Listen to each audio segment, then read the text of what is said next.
Jack Smith is a line sack of you-know-what.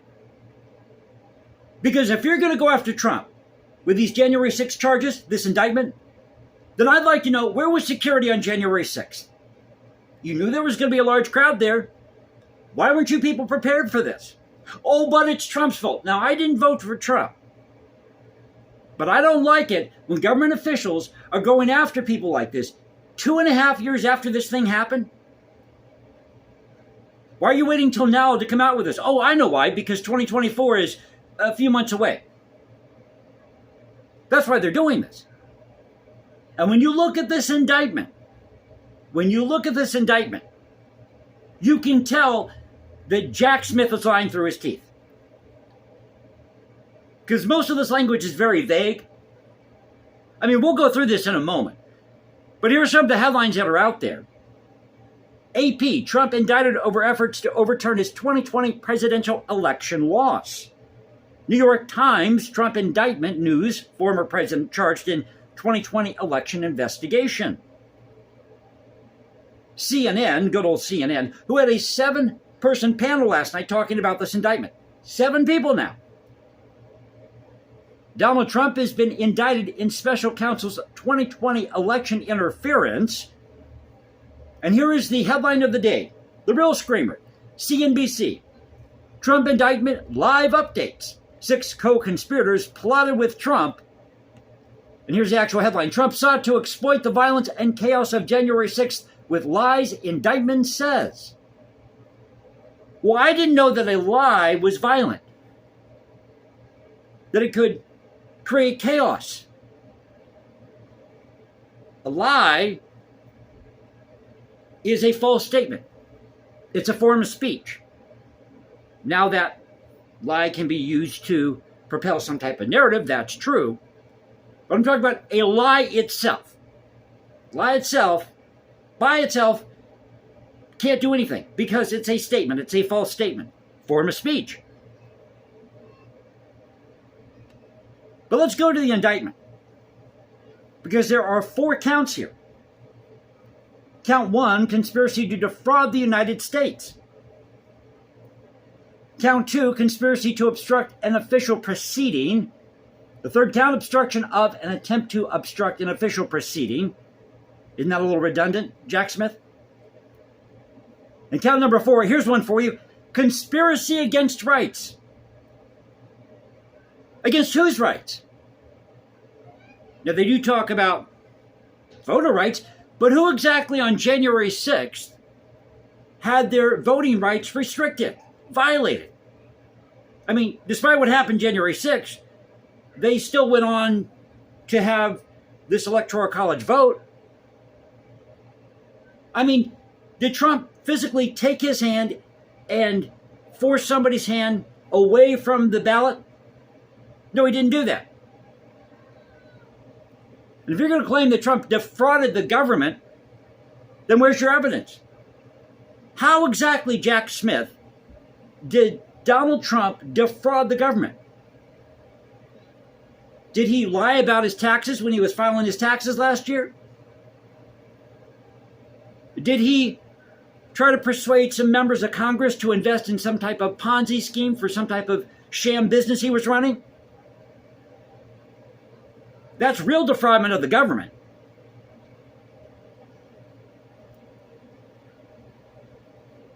So it starts out, the grand jury charges that at all times material to this indictment, on or about the dates and at the approximate time stated below.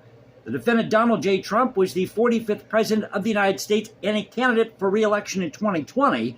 The defendant lost the 2020 presidential election. Despite having lost, the defendant was determined to remain in power. No, that's not what happened. Trump was protesting the results of the 2020 election. He has a constitutional right to protest the results of an election if he feels, not me, but if he feels that he was cheating in that election. It's called the First Amendment. So for more than 2 months following Election Day on November 3rd, 2020, the defendant spread lies that there had been outcome determinative fraud in the election and that he had actually won. No, that's not what he did. He protested the results of the election because he believed that the election was stolen. I mean, how can you remain in power if we're having an election where people are voting to keep you in office or have you leave office, kick you out of office? These claims were false, and the defendant knew that they were false. So what you're saying here, Jack Smith, is you're saying that you knew exactly what Trump was thinking, you knew his intent, because it all comes down to your intent, your motivation. What did you know? When did you know it? So Jack Smith knew exactly what Trump was thinking on that day, at that moment, at that time. Is that right, Jack Smith? Is that what you're saying here? Moving further down the line here, the defendant had a right like every American. So this is where he backtracks. The defendant had a right like every American to speak publicly about the election and even to claim falsely there had been outcome determinative fraud during the election and that he had won. He was also entitled to formally challenge the results of the election through lawful and appropriate means, such as by seeking recounts or audits of the popular vote in states or filing lawsuits challenging ballots and procedures. Indeed, in many cases, the defendant did pursue these methods of contesting the election results. So you admit here that Trump exercised his First Amendment right. So why are you bringing this indictment? He used these legal means, filing lawsuits, having recounts. But somehow Trump was perpetuating this lie that the 2020 election was stolen. Because you, Jack Smith, you know exactly what Trump was thinking, his intent, his motivation on that day, at that moment, at that time.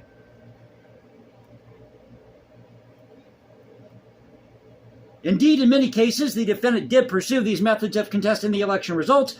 His efforts to change the outcome in any state through recounts, audits, or legal challenges were uniformly unsuccessful. Okay, that's true. Shortly after Election Day, the defendant also pursued unlawful means of discounting legitimate votes and subverting the election results. How exactly did Trump do that, Jack Smith? You don't list it here. Now, he does give some examples, anecdotes of what Trump was doing, where he was at, who was speaking to on the phone. Take what happened in Georgia. He's on the phone asking, well, where are these 1,000 votes? I know you got to remember, Trump is a numbers guy. He's a businessman, right? So he's going to pick up on whether there's votes missing somewhere, something that's out of sync, that's not the normal pattern, what you would see. And it's now coming out that they were getting reports from people that there were some nefarious things going on, and they were trying to investigate this as the information was coming in to see if, in fact, there was incidents of fraud that were happening or widespread fraud happening in these different states. That's what they were doing. Being on the phone with somebody and saying, I think there's 1,000 votes out there that are missing. You got to help me find this. Where are they at? It's a very different thing than saying, I want you to take those 1,000 votes and I want you to turn those votes towards me. Put my name on those votes. Two different things. Just like pressuring Mike Pence to stop the vote. You can pressure somebody. But when that person engages in that activity because they're pressured to do so, two different things.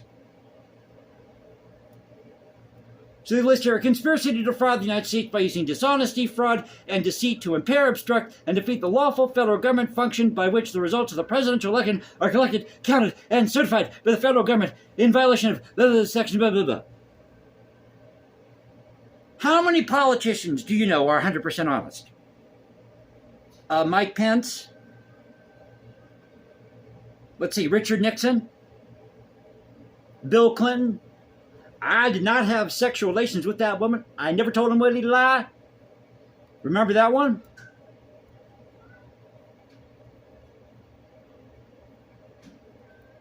A conspiracy to corruptly obstruct and impede the January 6th congressional proceeding at which the collected results of the presidential election are counted and certified. Where's your evidence of this? You have to have solid, hardcore evidence that shows that this is exactly what Trump did.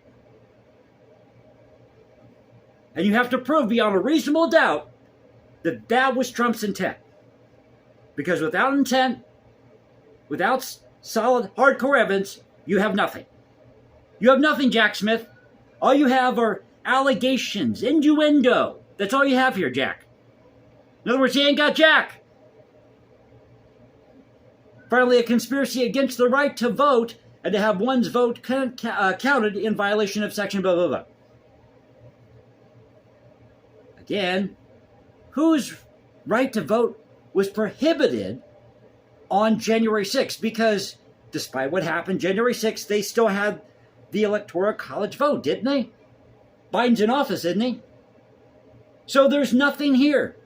This is just like Russian collusion and everything else that they've thrown at Trump. Mar-a-Lago, you name it, these classified documents. As though Biden and everybody who's worked for Congress has never had classified documents somewhere. Give me a break. Who do you think you're fooling? Hey, we ain't stupid out here. We ain't stupid. And on it goes. So I thought I'd share this with you. Hope you enjoyed the video. If you did, you know what to do. Now, I got to read you this part before we go. One last thing here. It says, from on or about November 14th, 2020 through or on or about January 20th, 2021, in the District of Columbia and elsewhere, the defendant, Donald J. Trump, did knowingly combine, conspire, confederate, and agree with co-conspirators, which are named at the Washington Post: Rudy Giuliani, John Eastman, Sidney Powell, Jeffrey Clark, Kenneth Chesbrough. But they use the word confederate or confederate, a reference to the Civil War, because what Trump did was equivalent to what happened on the eve of the Civil War. Even though the states in the Confederacy actually voted in their state legislature first to secede, then they seceded, then they joined the CSA. Maybe Jack Smith needs a history lesson. Maybe he needs a lesson on how government actually works, on the First Amendment, that yes, you have the right to protest an election. Am I saying that Trump did everything right here? No. But to come out here with an indictment and say that Trump lied, that he knowingly lied, implying that you know that Trump lied, you know his motivation, you know what he was thinking, you are full of it, Jack Smith. And I dare you to come to my channel and fight me on this. Come to my channel, please, by all means, Jack Smith. Debate me on this. Prove to me where Trump did X, Y, or Z. All you got is accusations and innuendo. That's all you got, baby. So I hope you enjoyed the video. If you did, you know what to do. You can also follow me at Instagram, #JasonComposes, because I write music in my spare time. Or you can go to Twitter, which is now X. Find me at Cultural Confederacy at Cultural Confed1 on the new X, formerly known as Twitter. This is the Cultural Confederacy saying peace out. Stay safe, everybody. God bless this thing called the United States. And you know how we do it here. This is where the past crashes with the present. I'll catch you next time, and you all have a great Wednesday.